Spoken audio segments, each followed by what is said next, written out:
7:47 on this Thursday morning. We've got some showers on the radar this morning. A little bit gusty wind at times. There's the look from Owasso, the first bank of Owasso. Again, a gusty breeze, and you can see some water on the pavement there. Here's the look from Gathering Place as we look at a few showers just to the north of the park and to the north and the northeast of the park. And then a pretty sweet shot here from downtown. I'll step out of the way for a second so you can see it. You can see that rain curtain. This is looking east of downtown, kind of down the I-244, Highway 412 corridor there east of downtown. And that's a locally heavy downpour, and we've had some we showed you on the Broken Arrow Expressway as well. Here's a look at radar. So showers just in time for morning rush hour. Will slow you down a little bit. Broken Arrow, the BA Expressway, the Creek Turnpike, I-44 BA interchange, I-244 coming out of or into downtown, I should say, from the east side.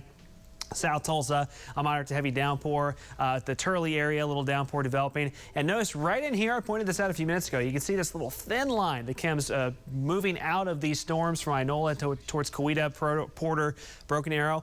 Potential for some gusts of wind to about 30 miles per hour or so. That's an outflow boundary that's gusting out of those storms. Indicates that these storms have been a little bit stronger here around Inola, Choteau, down towards Wagner and Fort Gibson. Now from Holbert to Tahlequah, cloud-to-ground lightning, so you obviously need to be very aware of that.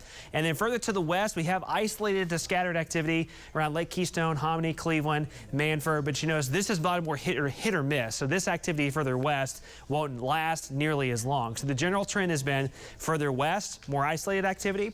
Further to the east, heavier and a little more widespread activity through the mid to late morning hours. This afternoon, coverage of storms diminishes, but we could still have an isolated thunderstorm late afternoon and early evening. We've got the clouds and for some rain-cooled air this morning, but just be aware this afternoon the sunshine breaks back out and we heat back up into the mid to upper 90s. Heat index values near 105. So here's the glance ahead on Future View. By mid-morning, a lot of activity pushing into southeastern Oklahoma and starting to be on a downward trend. Afternoon sun breaks, and again highs low 90s, Miami Grove and the Tahlequah vicinity, upper 90s around the metro, still near 100 down around McAllister. Late afternoon, early evening, again an isolated strong storm possible. A couple lingering showers tomorrow morning. We'll be in the 70s. Tomorrow afternoon, rain chances much lower.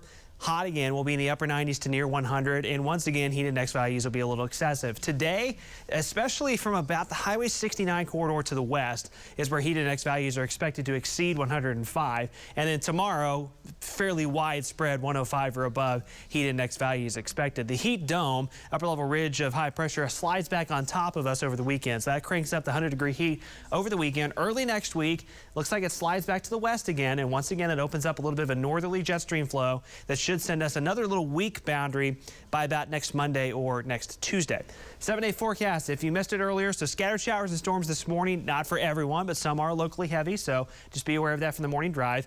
Tomorrow, Saturday, Sunday, we're right back in that 100-degree range. Once again, Monday will still be hot and humid. And then, as I just mentioned, around next Tuesday, a chance for our next little weak boundary that could produce a few scattered showers and a little bit of a cool down.